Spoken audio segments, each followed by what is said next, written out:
So today I want to talk about how to have a relationship. There's, of course, no end to the amount of material out there about what you should do and the keys to a healthy relationship and communication. And I wanted to get a little more specific about that.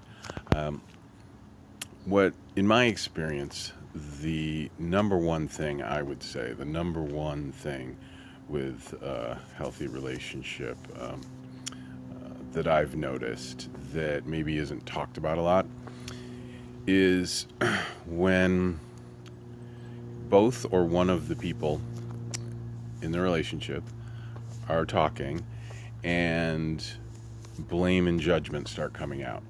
So if either person starts to blame or judge the other, generally what happens is the receiver of the blame or judgment will defend themselves and usually blame and judge the other person back. So when this happens, now you're really at an impasse because you're not on the same side anymore, and the relationship becomes a competition, right?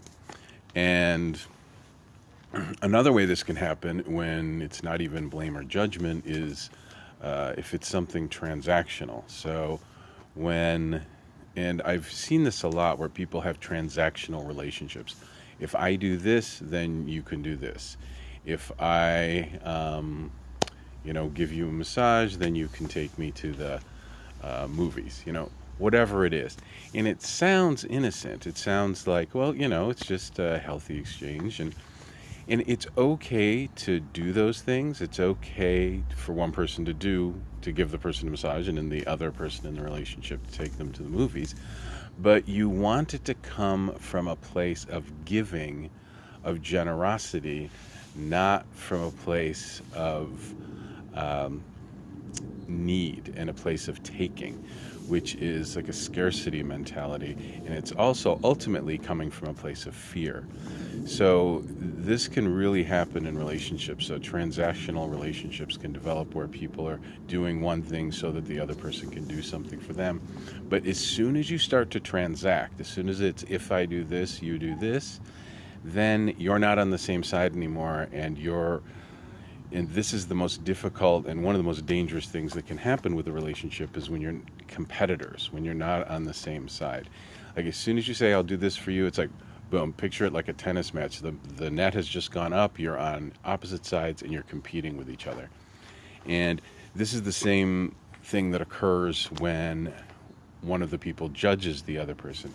Now, or blames the other person for something. So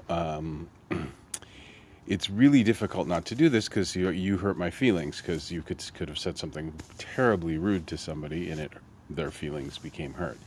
But that doesn't mean that you hurt their feelings, right?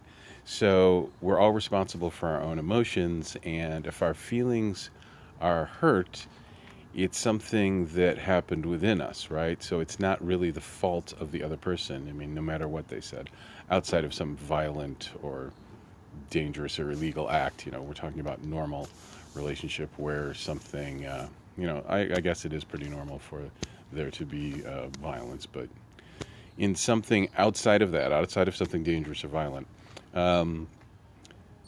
then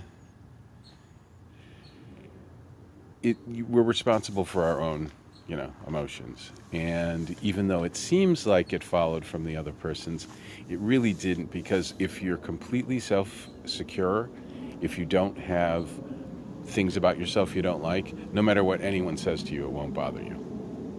So, and I'm not saying we're all at that level. I certainly am not. But it does show you that things come from within you, and that blaming another person for it just sets them apart and puts them on the opposite side of the net from you, and now you're competing with you.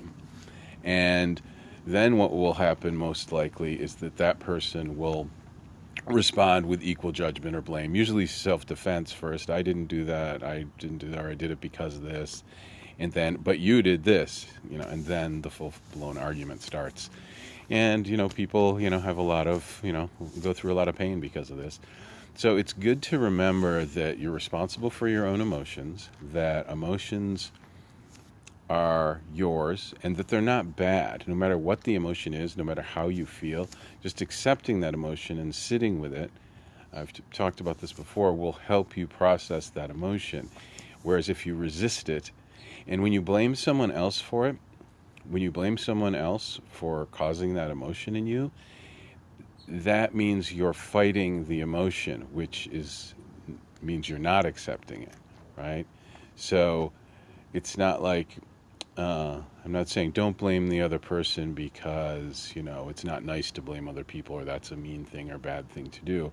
It's because the process within you, your healing process, gets halted when you blame the other person. So it's not that you're harming them by blaming them, it's that you're harming yourself, right?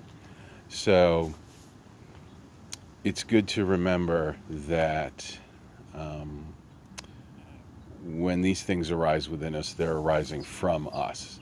And that though external circumstances may seem to cause them, they really don't. They can be the initiator of them, but that's just so that they'll rise within us so that we can see what's going on, so that we can pay attention to it and see what area of ourselves that we don't love. And the other thing is, though it's very difficult, is to just be aware of things. So a better way, I think, to approach things rather than blaming people is if something comes up, you still should communicate about it, right? You should still talk about it. If someone has done something that, you can't stand or that upsets you or that isn't working for you, you want to talk about it, but you want to talk about it from a place of here's something that I don't like and I'm just sharing it with you so that we can communicate and so that we can work on it together. And so setting the stance that the two of you are working on this thing together, just coming from that place makes all the difference in the world. And also, when you do this, when you come from that place where you're working on it together, it can actually, help other areas of your relationship and bring you closer in other ways as well. So, the other thing, part of this that you can remember is that, or that's good to remember, is that when people are in conflict, right? When people are in conflict like this, it it it gets to be a habit. So it's good to like break that habit by like addressing it and approaching the thing as a team together, right? Not as.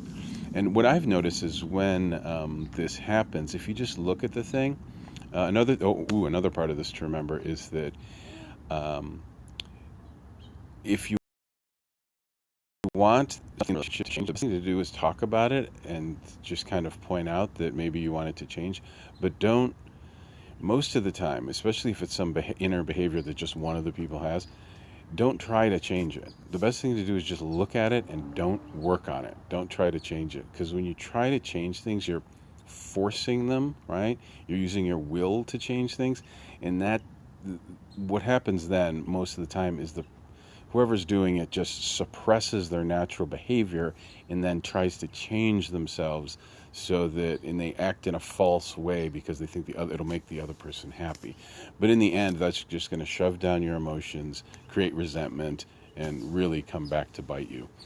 But what I have seen when people can just be aware of it, just pay attention to it, and don't try to change it, most of the time it'll just end up changing by itself.